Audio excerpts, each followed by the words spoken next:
Totally lit. I'm so glad that you can join me. I'm a little bit fangirling at the moment. You are a bookstagrammer and booktoker who goes under the handle This Chubby Boy's Life, but I'm going to keep calling you Martin now because Right. we're best friends now. I feel like you're a book. Exactly. I'm always chatting about celebrating reading, writing, and creating the literature, and I chat to a lot of people in the publishing industry, so writers, illustrators, publishers, but I've never spoken to a reader, and I wanted to change that. hmm And I've been watching all the work you've been doing with Chapters for Change this month hmm and thought, let's have a chat. And you very kindly agreed. So I thank you so much for joining me. It's my absolute pleasure. I'm very excited to talk to you. It's lovely to meet you as well. I'm not used to being the one being interviewed. It's usually the other way for me. So I sit here normally thinking, just stay quiet, Martin. And I'm like, oh wait, I need to use verbal cues in case you think I'm not listening. I go, yes, You of are course. allowed to speak. Well, I have to admit, when I'm interviewing, that is kind of what I do is I ask questions and I just sit back and let people Mm, talk. And I learn so much, which is cool, and mm, make a new friend every time, which is great. Um, mm. I've been really interested. I wouldn't call myself a bookstagrammer per se. I'm maybe bookstagrammer adjacent or an ally, maybe. But I've been sort of watching like the ecosystem of the way Mm, bookstagrammers support each other and the way they support authors as well. And I've just been like, this is incredible. I love it. So I've been glad that you agreed to fantastic. come on. I guess I wanted to chat first about reading, your love of reading. Have Mhm. you always been a big reader? Look, I don't think I have been a big reader all my life. I'm one that's more of like an on again, off again kind of relationship with it. So Mm, like I remember when I was a kid, I was obsessed with books like Del Toro Crest by Emily Rodda, yes. absolutely obsessed with that, like really, really. And then like pretty much everyone else around that time, Harry Potter. I know Yep. She Who Shall Not Be Named, all that sort of Hmm. jazz when it comes to that series. But when I was a kid, that was big. So I was very, very into it. And then I got distracted with the likes of Pokemon games, other video games, and reading just really slowly faded away for me. I Mm. got shiny, expensive toys. I'm going to play with them. But it was a few years later, around the time of like Twilight coming out. So I Yeah. actually watched the first movie first. And then I was like, oh, I love this. I can't wait for the rest of the movies. I'm going to go read the books. Yeah. So I did that. And then Cassandra Clare? Yeah, the Mortal Instrument series, Yep. devoured that until I realized the twist. And then I was like, oh, I don't know how I feel like this. And I actually think that put me off reading again. Got distracted, life, job, all that sort of stuff. But then reading, I got back into it really, really big in about 2023. Have you seen the movie The Book Club with Yes. like Diane Keaton, Jane Fonda, Candice Bergen, and Mary Oh, Steenburgen, I think is her name. Mary. Yep. Yeah, Yep. Yep. I was obsessed, and I'm pretty sure everyone else watched that and was like, "Oh my God, this is so romantic. Oh, it's so funny." I'm like, I want a group of friends that I can sit around and be drinking wine or whatever it is, getting Uh-huh. sassy and talking about books together. So I was like, you know what? I'm going to message some of my friends. Let's create a book club. I was like, who wants to do this? You started your own book club. Yep. Love Straight it. from that. Wasn't very successful. We had our first meet on Cockatoo Island, and only two of my friends out of the, I think, eight or nine that said they were coming turned up. We all brought like a blind date with a book tour the thing, and Yep. the three of us chose which one we liked the most out of the descriptions. And funnily enough, it happened to be the biggest book I think in a long time, Fourth Wing. And well, from there I just fell down that rabbit hole of romantasy, Sarah J. Hmm. Maas, and everything like that. And that was it. That was it for me. It restarted my reading. It definitely launched me headfirst into the world of buying too many books. But I honestly started out wanting friendships. The Mm, book club bombed, still friends with all those people, but the book club bombed. And now I've got books and friendships. So it's the best that's reasons I've got back into amazing. reading. Yes. So you now are a bookstagrammer. You've got over 8,000 followers on Yeah. Instagram. And I did see some of your posts have like had up to like 40,000 Mm, views. I feel like yeah. I don't know all the language. That's terrible. Yes. But that's a Yes. pretty good view count in the world of a niche area of books. What was your first sort of foray into being a bookstagrammer? Did you just decide this looks like fun, I'm going to do Mm. it? actually started on BookTok. Now, that Okay. was the beginning of 2025, and Mm. it started with one actual book. I know everyone at home can't see it, but I brought it so that I could show you because it's a book that basically has changed the course of my life, and it's Bonds of Beauty and Blood by Michaela Everett. It's a Oh, it's a romantasy. beautiful cover. It's stunning. I think it's actually a Canva cover, but we won't say anything like that because it's still beautiful. She's a Kiwi indie author. It's a romantasy. I've read the first three books. There's two more coming. One's with the editor right now, she tells me. And I loved it so much. I finished it and I desperately wanted to talk to someone about it, but none of my friends were readers. As we Mm. discovered, book club failed. So I jumped onto BookTok thinking, you know what? Someone's got to be talking about this book because it's so good. Nothing. No one. I would search and I could only find the author. And she only had like, I think 300 followers and things like that. So I was like, well, why don't I talk about it? Yeah. So I was like, I made a video, and that one decision completely snowballed into everything I do now. It's funny how Love it. one book has done that. It led to me doing my first interview series, which was Bookmark Tuesdays, which is much bigger. It was more than my Voices Down Under series, where I'd highlight Mm. one indie author a month, an episode each week. It was like an hour long kind of thing, all on social media. I didn't do podcasts. I still don't understand how to do that. So praise be to you with what you're doing with magic like that. And it felt really fitting that I invited Michaela on. So she Yeah. was actually my first one. So started in about January, and then my first interview series was in May. And she was the first author. Chatted to her, and it was just really because of her I started creating content, and it snowballed from that. And since then we obviously stayed in touch. Like I said, Mm. her book's with the editor right now. I can't wait for that one to come out.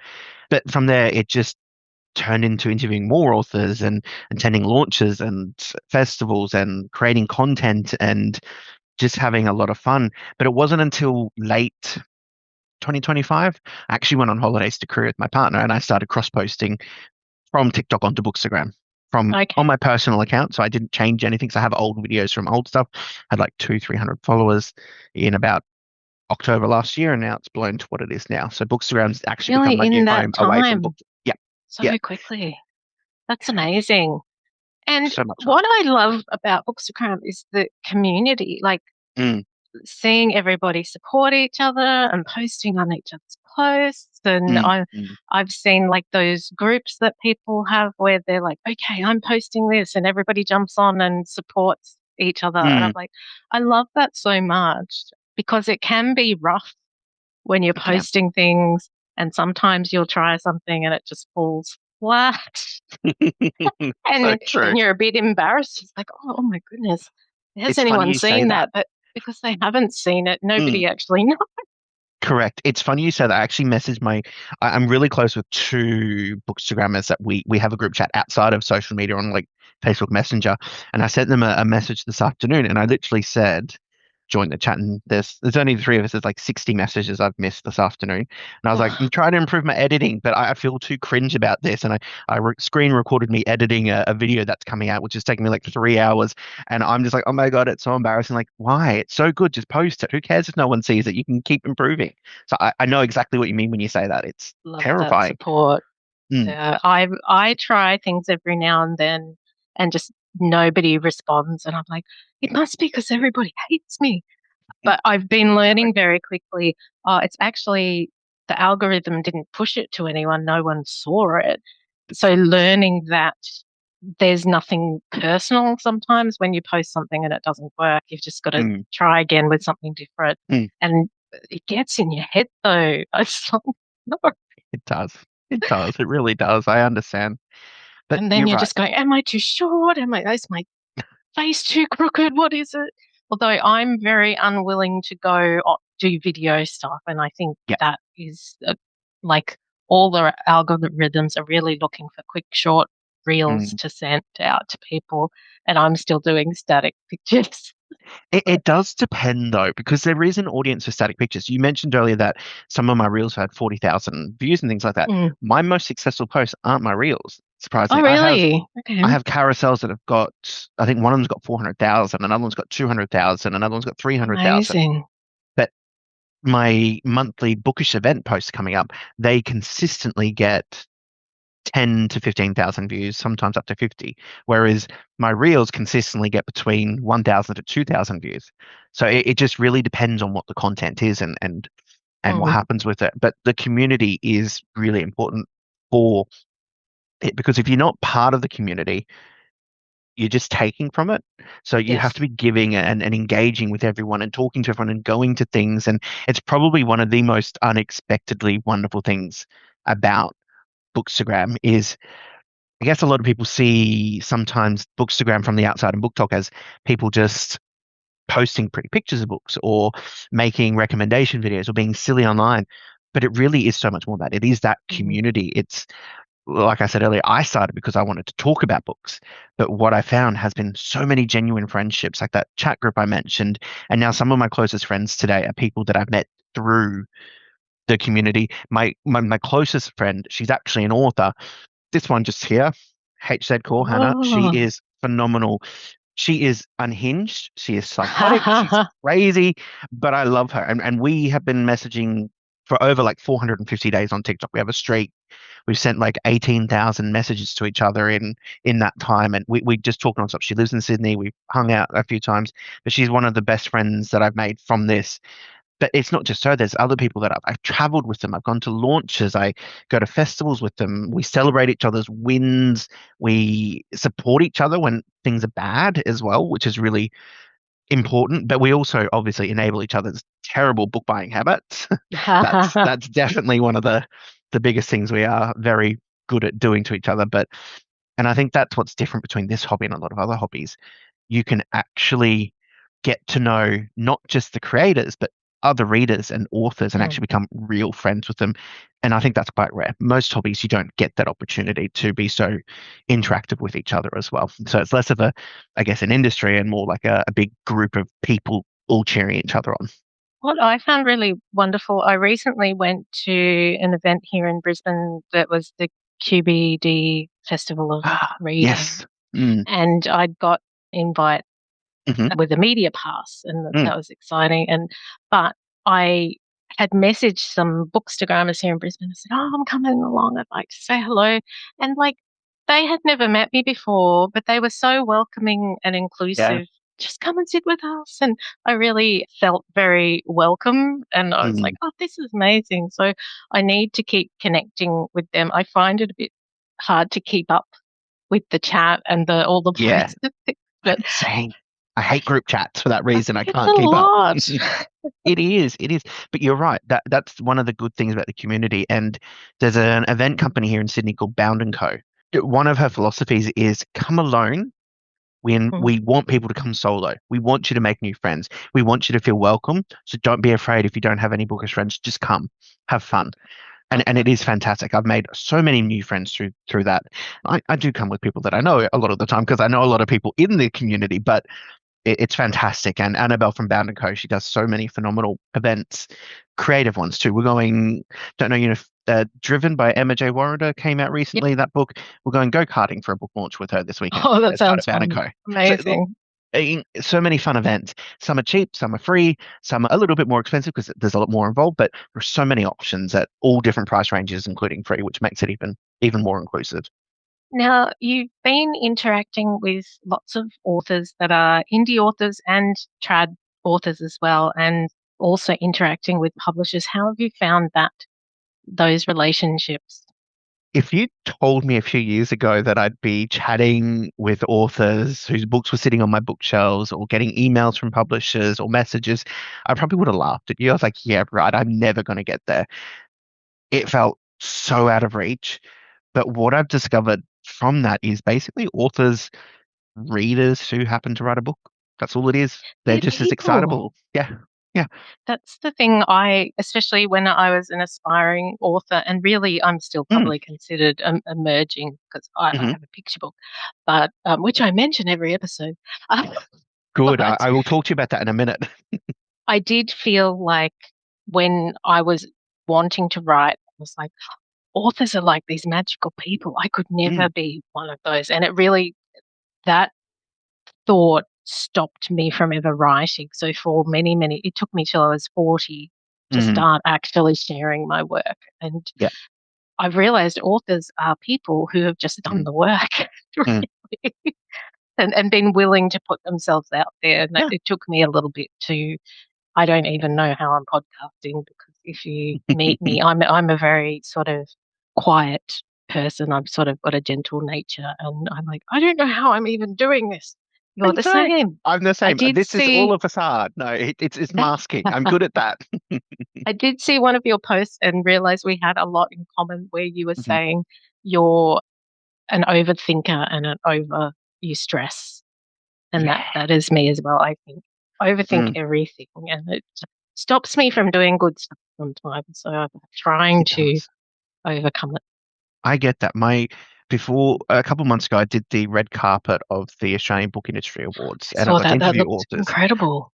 What you didn't see is the 45 minutes me sitting in the car in the rain outside with my partner, Mm-hmm. absolutely freaking the hell out, being so nervous, so terrified, needing to run to the bathroom for like a nervous moment. But afterwards, I had so much fun. I loved it. Yeah, I was nervous talking to them at first, but it was so good because that was my first in-person kind of thing. Mm, So it's different from when we're on here to when we're standing in front of yes. real people. Mm, It's terrifying, but they fangirl over authors just like we do.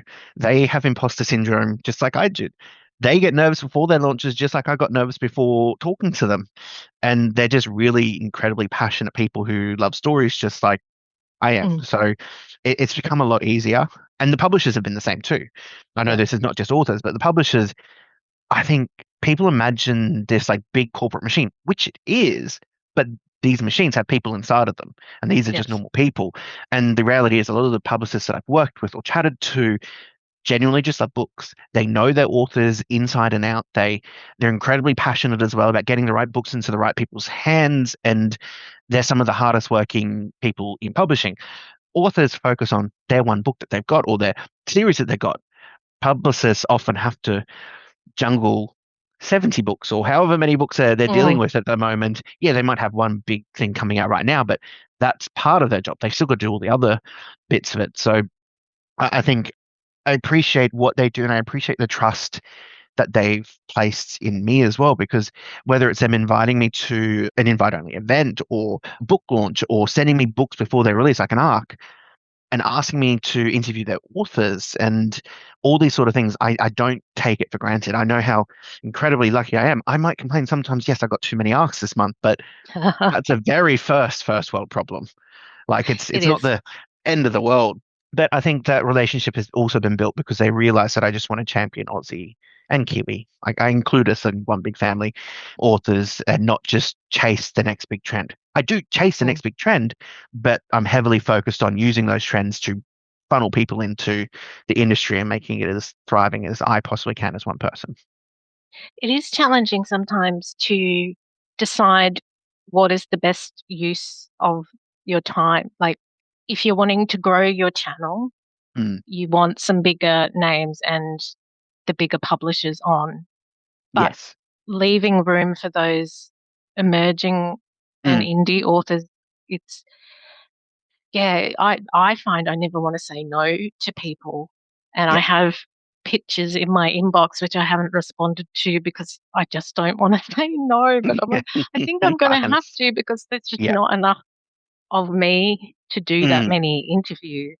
So I am always glad for other people doing podcasting and mm, interviews on Instagram and things because I'm like, there's more people to keep championing absolutely. books. Mm.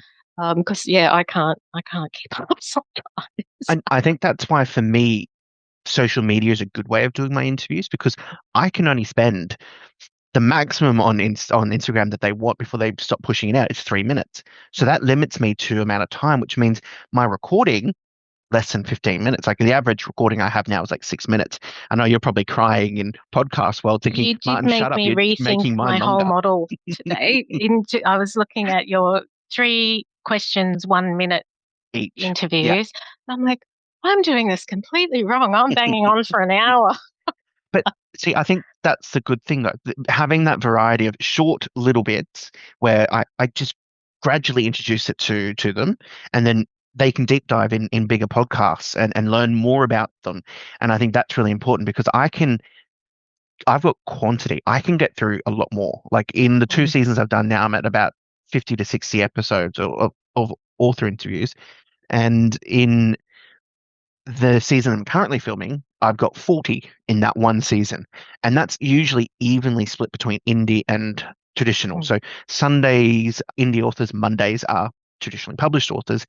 And you mentioned before, it's really hard because you want to get the big name ones. So to help grow, I try and limit the number of big name ones unless they're debut. So big name publishers, mm, but debut authors, and try and work a lot closely with the smaller presses. So Hembury Books is a new one in Sydney.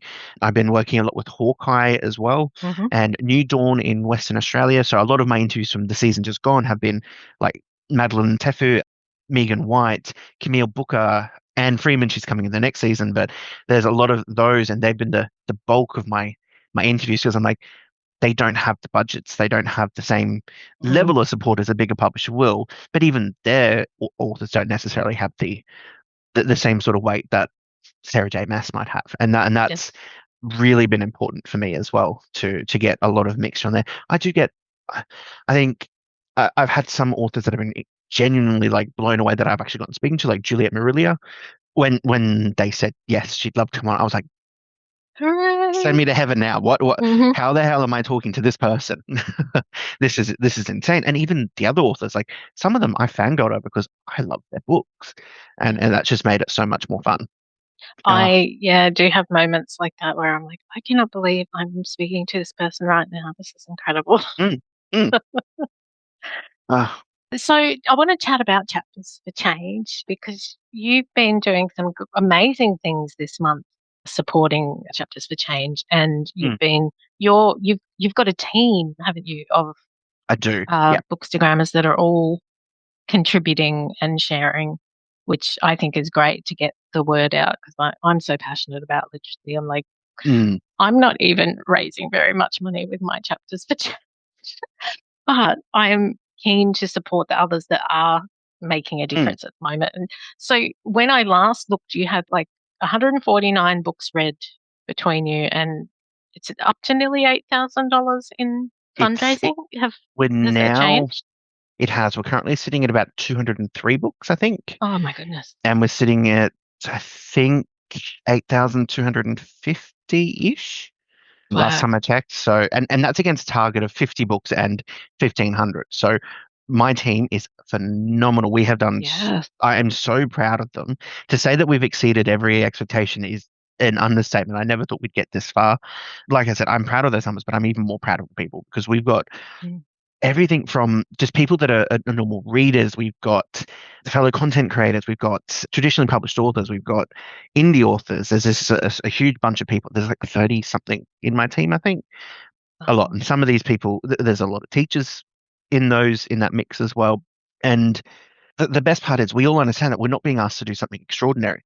We are literally spending time reading Mm. anyway. And we just simply chose to turn that love of reading into something that can hopefully genuinely change someone's life. And we cheer each other on. We celebrate every donation, every book that we finish, and every milestone. And it really does make me realize, back to what we were talking about before, this community is just phenomenal. We have so much to give, so much to do.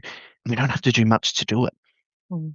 And what I really love too is the Chapters for Change team, Mm, which is just a very small team, really.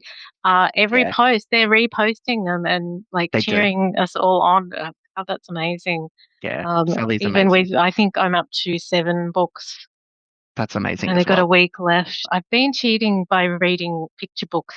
That's not cheating. You have read a book. I have read 3 picture books in this month as well. I've done a lot of novellas. I've done significantly large number of audiobooks, but Yep. yes, that's still reading books.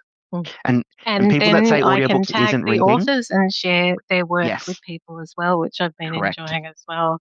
It took me a little bit the first week to cotton on to, I should be tagging the author I'm reading so they can see it too. And then they're resharing it. So I'm a bit slow off the mark with how everything works in terms Yeah. of getting the word out there.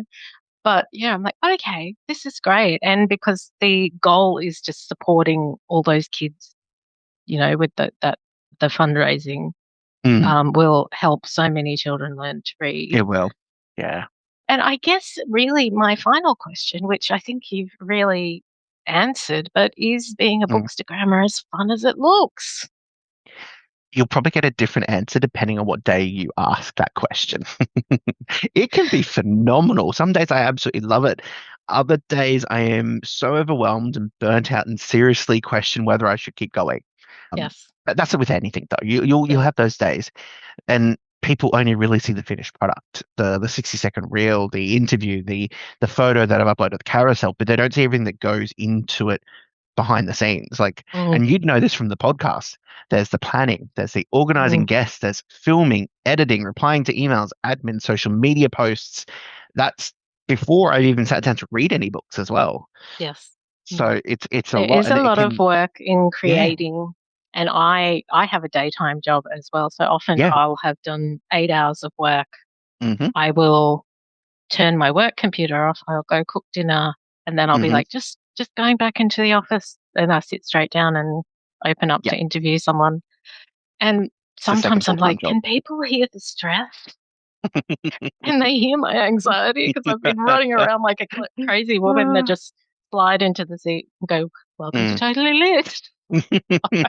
But then there's the other side of that. So you do all this work, and then like for me especially, I'll go to a book launch, or I'll go to a book event, and or even get a message from someone and like, I discovered my new favorite author because of your video, or Oh, an that's author will great. tell me someone came to this event and they bought my books because of the interview we did or a video that you did of reviewing my book. And that's just like, that's why I do it. That's exactly why I do it. One person that I get very emotional when someone says, I bought this book because of this. It makes me like, all that time to have one person buy a book makes me so much Mm. more relieved and happy, and it's just an incredible feeling. So yes, it's hard work, and depending on the day, you'll get a different response, but there are definitely Do you was ever, worth it. when you've sent out a post out into the world and it doesn't get traction, how do you feel after that? Do you just get up and try something else, or have you found now that you've Yes, got a bigger following, it doesn't happen as much? it still happens quite a lot because even your goalposts move. So the more followers you have, the more traction your videos get. But then that goalpost moves. So I used to be happy at 500, 600 views. Now I'd be crying. Well, not really. Mm-hmm. It upsets me a little bit, but I'm like, that's fine. Next video will do Yep. better. It's funny that we do talk about that though, because I'm actually having an issue with TikTok at the moment where I all started. Mm. I can't get past 50 views. Something will get 60,000 Oh, views on BookTok, on Bookstagram. I'll get 15 on BookTok. There's an issue with my account. something has changed. It's not even an algorithm thing. It's people can't share my posts. I Is it can't like share my shadow posts. banning? Something I don't know what it is, and that has actually had a lot of effect on me because Mm. yes, my Bookstagram is going really well, but so was my BookTok. I got to 5,000, and then since when that happened, everything just I don't know what it is. It's Wow. shut down. It's not working. Their customer service is terrible. They can't do they. It's an AI chatbot. There's nothing I can do outside of that. Oh, So what a I shame. All that work you put in. yeah. So that's a bit upsetting because that's where I started. Mm. However, this year especially, I found my home has been more Bookstagram because it's more local. There's a lot more people that I've met there. A lot of my friends are from BookTok and they're also on Bookstagram as well. So I still have a lot of those friendships continuing and seeing Yeah. them and all that sort of stuff. But again, it's just crazy what it's like. I But then I look at the have not been community. able to figure out TikTok, so Mm, I've one thing I've identified is that I just need to stay in whatever my lane is in terms mhm, of I'm like, I don't think anyone wants me to be filming myself mm, anyway. Like, I don't think there's any demand for me suddenly to be doing reels and copying other Instagrammers because I don't think that's where I fit anyway. So I'm like, I'm quite happy to stick mm, with audio and be posting and chatting in this way because mhm. I think I will just look a bit fake if I try to do something I'm not meant to be You have to be doing. genuinely Yeah. yourself. You can't be anything else. So I do agree. Yes, there is a level of fakeness. Probably isn't the right word. We are Mm, different people online than we would be in day to day, but that's because we're in our own homes. We're in a comfortable spot. There's no one in front of us. We're just talking to our mm, phones, so it's a little bit different. And you do mask a little bit when you're online. And even now when I'm in public at events, I'm an introvert, like we spoke earlier. I'm terrified of, I hate being out in public. And so I've got to turn that thing on. And that's come from my working experience doing leadership roles. I can flick on a switch and turn into the person that can be that. But it's also very draining. So if people see me in public, and if I look like I've got a blank stare on my face, I'm drained. My social batteries are gone. I'm pushing through the whatever it is that's happening. So please forgive me. But I will still be nice, and I'll still be genuinely happy to see you. But yeah, it drains us. Book people are generally introverts, I feel anyway. Yes. So most people get it. Yeah. But what I would hate, I think, is if I try to start doing something I'm not good at, and people will just look at that and go, "Oh no, what are you doing?" See, I don't think that would happen because we're all doing it. So yes, it'll be, like I said before, it's a community, and I think that's the best thing that this has all given me is that community, the opportunities it's created, and the people I've met. I don't think I'd trade it for anything, and that's why I don't think you'd face that. You might feel uncomfortable, but that's a you thing. That's not the community. Community will wrap its arms around you. It is more about my insecurities, but also I feel like I need a degree in how do I use my phone? I'm not filming this. Everything. I'm like the technology has surpassed me, and I'm a bit of a dinosaur. Look, I have an Insta360 camera. I have a DJI selfie camera with a dongle. I don't know what it's called. I can't even say what it's called. And I have both of them, and I use my phone the most. But I have this wonderful microphone that people may have seen, the peach one, and it doesn't actually connect to my phone. So I actually have a little Insta360 mic, which is magnetic, that sticks to the back of it. And that's how I do it. So work around, make it work for you. That's all I can say. Yeah. I might get brave and try some things. We'll see. Now, one thing I wanted to drop in at the end of this interview, just around Chapters for Change, is tomorrow, which is the 22nd of July, they are doubling, my sponsor has offered to match donations. So once we finish chatting, my lovely husband is going to edit this and I'm going to publish it tonight so that everyone can hear about that. So what I'm going to do is share it all over the socials and encourage people to donate. Yeah. So I'll tag you in all of that. But listeners, please, if you would like to donate to Martin's team, you can find out on this Chubby Boys Life Instagram page. And do you have a team name or anything for people who are checking it out? It's very original, this Chubby Boys Life team. Amazing. So I was a guinea pig for the new website. So when I did it, I just Chubby Boys Life team, that'll do. Not realizing that that's my team name. So yes, that's what it is. Very original. But yes, please do. It's being matched, I believe, up to a certain amount. So any amount counts. If you can give $1, fantastic. If you can share the post, even better. It's not just money that helps. If you raise awareness, that's just as important. Amazing. Thank you so much for joining me. It's been great to chat and to get to know you a bit better. And I hope that I can include you in my bookish friends. You can. You definitely can. Thank you so much for having me. Like I said before, it's very weird being on the other side of being interviewed. I'm used to the one saying 3 questions, 60 seconds each. Could this be your next favorite Aussie author? Not being like, I don't know, I've got to talk now. Can't use my script. But I've enjoyed it, and you've been lovely to chat to, and it's been so much fun. So thank you. You're welcome. Thank you so much for joining me. Totally Lit is an independent podcast. You can help support us to continue to chat with wonderful Australian creatives by leaving a review on iTunes or sharing our socials with your friends. You can also make a contribution at www.buymeacoffee.com/totallylit. This will also help with equipment and podcasting platform fees.